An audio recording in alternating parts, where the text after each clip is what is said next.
नमस्कार दोस्तों, आपका हमारे YouTube चैनल धार्मिक कथाएं और कहानियाँ में स्वागत है। आज मैं आपको शनिवार व्रत की संपूर्ण कथा सुनाऊंगी। अगर आपको यह कथा अच्छी लगी तो आप वीडियो को लाइक, सब्सक्राइब और शेयर ज़रूर कीजिएगा। आइए सुनते हैं शनिवार व्रत की कथा। कई हजारों साल पहले स्वर्ग में 9 ग्रहों के बीच में एक सवाल को लेकर झगड़ा होने लगा। ये सवाल था, आखिर सबसे बड़ा है कौन। सारे ग्रह खुद को बड़ा कह रहे थे। होते होते बात इतनी बड़ी हो गई कि सबके बीच लड़ाई होने लगी। तभी इस बात का फैसला करने के लिए सभी ग्रहों ने इंद्रदेव के पास जाने का फैसला लिया। वहां पहुंचकर सबने एक स्वर में उनसे पूछा, आखिर हम सब में से सबसे बड़ा कौन है। इस सवाल का जवाब इंद्रराज के पास भी नहीं था। इस बात को सुनते ही वो परेशान हो गए। साफ शब्दों में इंद्रदेव ने कह दिया कि आपके इस सवाल का जवाब राजा विक्रमादित्य ही दे सकते हैं। हम सबको तुरंत पृथ्वी लोक चली जाना चाहिए। सबने इंद्रदेव की बात मान ली और सभी एक साथ उज्जैन पहुंच गए। वहां पहुंचकर सारे 9 ग्रहों ने इंद्रदेव से पूछा गया सवाल इस बार राजा विक्रमादित्य से किया। ऐसा सवाल सुनकर राजा भी हैरान हो गए। उनके मन में हुआ कि हर ग्रह की अपनी एक खासियत है। हर कोई किसी धातु का देव कहलाता है और सबकी शक्ति अलग अलग व प्रभावी है। अगर किसी को बड़ा और किसी को छोटा कह दिया तो बड़ी मुश्किल हो सकती है। सोचते सोचते विक्रमादित्य के दिमाग में एक तरकीब आई। उन्होंने सभी ग्रहों का आसन बनवा कर लगा दिया। हर धातु के गुण के हिसाब से आसन लगाए गए थे, जैसे कि सोना, चांदी, कांसा, तांबा, सीसा, रांगा, जस्ता, अभ्रक और लोहा। अब इन आसनों में उनके स्वामी को बैठने के लिए कहा। सब एक एक करके अपने सिंहासन पर बैठ गए। सबके बैठने के बाद राजा विक्रमादित्य बोले कि आप लोगों के सवाल का जवाब तो खुद ही मिल गया है।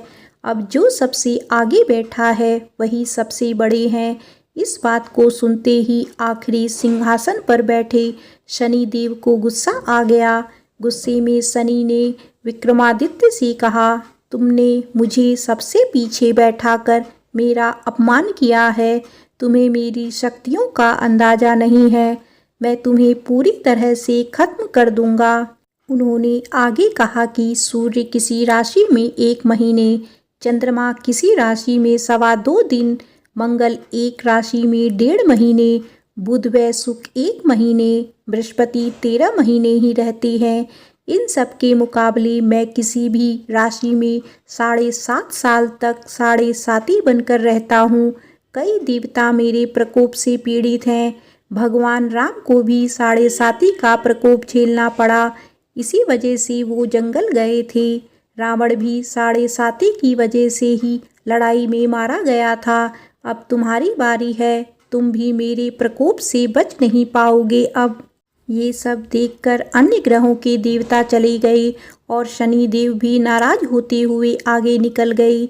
इतना सब होने के बाद विक्रमादित्य परेशान थे, लेकिन वो पहले की तरह ही अपनी जनता के लिए न्याय करते रहे।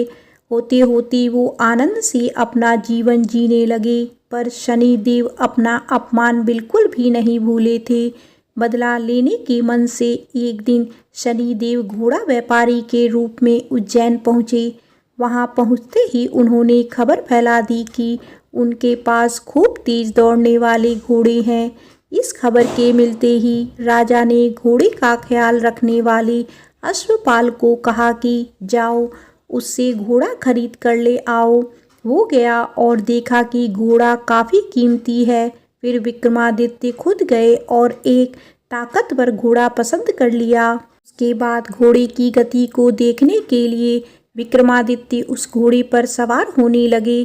तभी घोड़ा हवा में तेजी से दौड़ा और राजा को जंगल ले जाकर छोड़ दिया। जंगल से राजा अपने नगर वापस आने का रास्ता ढूंढने लगे। उन्होंने कई घंटों तक रास्ता ढूंढा, लेकिन उन्हें रास्ता नहीं मिला और वो भूख प्यास से तड़पने लगे। कुछ ही देर में उन्हें एक चरवाहा दिखा। उससे राजा ने पानी मांगकर पी लिया और पानी के बदले में उसे अपनी सोने की अंगूठी दे दी। उसके बाद राजा रास्ता पूछते हुए एक नगर में पहुँचे। वहाँ सामने ही राजा को एक सेठ की दुकान दिखाई दी। वो कुछ देर के लिए वहाँ बैठकर उस सेठ से बातें करने लगे। उसी वक्त सेठ की दुकान की चीज़ें बहुत तेज़ी से बिकने लगी। सेठ को लगा कि राजा उसके लिए भाग्यशाली है, इसीलिए वो उन्हें अपने घर खाना खिलाने के लिए ले गए। घर पहुंचकर सेठ कुछ देर के लिए राजा को एक कमरे में छोड़कर बाहर गए। वहां राजा ने एक खूंटी पर हीरे का हार लटका हुआ देखा। तभी एक घंटी बजी और देखते ही देखते खूंटी ने उस हार को निगल लिया। ये सब देखने के बाद राजा बड़ा हैरान हुए। कुछ देर बाद सेठ वहां आया तो उसे वो हार नहीं दिखा। तभी उसे विक्रमादित्य पर हार चोरी करने का शक हुआ। सेठ ने उसकी शिकायत उस नगर के राजा को कर दी। सैनिक विक्रमादित्य को जंजीर में जकड़कर उस राज्य के राजा के पास ले गए। राजा ने विक्रमादित्य से पूछा, वो हार कहाँ है? उन्होंने जवाब दिया, उसे वहाँ की खूंटी निकल गई जिसमें वो हार टंगा हुआ था। इस बात को सुनते ही राजा गुस्से से लाल हो गए। राजा जवाब से संतुष्ट नहीं थे, इसीलिए विक्रमादित्य को हीरे के हार का घोषित करते हुए हाथ पांव काटने की सजा सुना दी। सैनिकों ने राजा का आदेश मानते हुए विक्रमादित्य के हाथ पांव काटकर उसे सड़क पर यूं ही छोड़ दिया। सड़क पर इस तरह से पड़े हुए विक्रमादित्य को कई दिन हो गए थे। एक दिन तेली को उन पर दया आ गई और उन्होंने अपने घर लेकर चला गया। उन्हें बैल हाँकने वाले कोलू की जगह काम दिया। अब विक्रमादित्य रोज बैलों को आवाज़ देकर उन्हें हाँकते थे। रोज बैलों को हाँकने का काम करने पर विक्रमादित्य को बदले में खाना मिलता था। इसी तरह होते होते 7.5 साल बीत गए। 7.5 साल बाद जब राजा 7.5 खत्म हुई तो वर्षा ऋतु शुरू हो गई। विक्रमादित्य एक रात बादल और बारिश के राग वाला गाना जोर जोर से गा रहे थे। तभी उस नगर की राजकुमारी पास से ही गुजर रही थी। उसने वो गाना सुना और दासी को कहा कि पता लगाओ वो कौन है। दासी ने ठीक वैसा ही किया। वो कुछ देर बाद लौटकर आई और कहा कि वो एक राजा हैं जिसे हीरे का हार चुराने की सजा के रूप में अपंग कर दिया गया है। राजकुमारी को उसका बादल बारिश के राग वाला गाना खूब पसंद आया था, इसीलिए उसने अपंग राजा से शादी करने का फैसला लिया।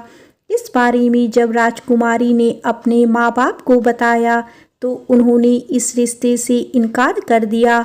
विक्रमादित्य के संगीत पर मोहित उस राजकुमारी ने जिद पकड़ ली कि वो शादी करेगी तो विक्रमादित्य से ही करेगी, वरना वो अपने प्राण त्याग देगी। बेटी की जिद के आगे हारकर उन्होंने उसकी शादी विक्रमादित्य से करवा दी। शादी के बाद राजकुमारी भी विक्रमादित्य के साथ तेली के घर चली गई। विवाह की रात को ही विक्रमादित्य के सपने में शनिदेव आई और कहा कि अब तो तुम्हें मेरे प्रकोप का पता चल ही गया होगा। अपने दंड की सजा मैंने तुम्हें इस तरह से दी है। सपने में ही राजा दुखी होकर शनिदेव से माफ़ी मांगने लगा और प्रार्थना करते हुए बोले, आपने मुझे जितना दुख दर्द दिया है उतनी किसी और को मत देना। विक्रमादित्य की प्रार्थना सुनकर शनिदेव को अच्छा लगा। उन्होंने सपने में ही उन्हें बताया कि जो भी इंसान मेरी पूजा करेगा, मुझ पर ही मन लगाकर ध्यान रख के करेगा, मेरी कथा सुनेगा, चींटियों को आटा खिलाएगा, वो मेरे प्रकोप से हमेशा बचा रहेगा। साथ ही मैं उनके मनोरथ भी पूरे करूँगा। सपने में ये सब देखते ही विक्रमादित्य की नींद खुल गई और उनके हाथ पांव भी लौट आए थे। अपंगता से छुटकारा पाकर वो बहुत खुश हुए। उन्होंने मन से शनिदेव को धन्यवाद किया।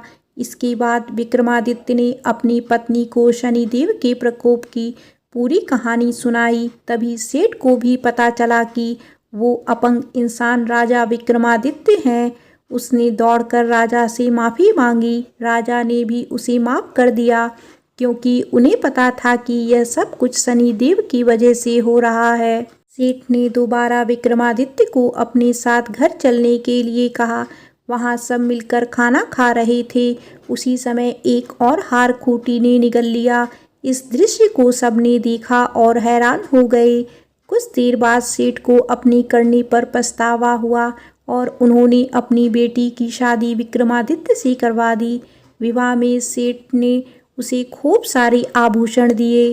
राजा विक्रमादित्य अपनी दोनों पत्नियों के साथ राज्य वापस चल पहुँचे। वहाँ धूमधाम से उनका स्वागत हुआ। अगले ही दिन विक्रमादित्य ने यह घोषणा करवा दी कि सारे ग्रहों में सबसे श्रेष्ठ शनिदेव हैं। प्रेम से बोलो शनिदेव की जय।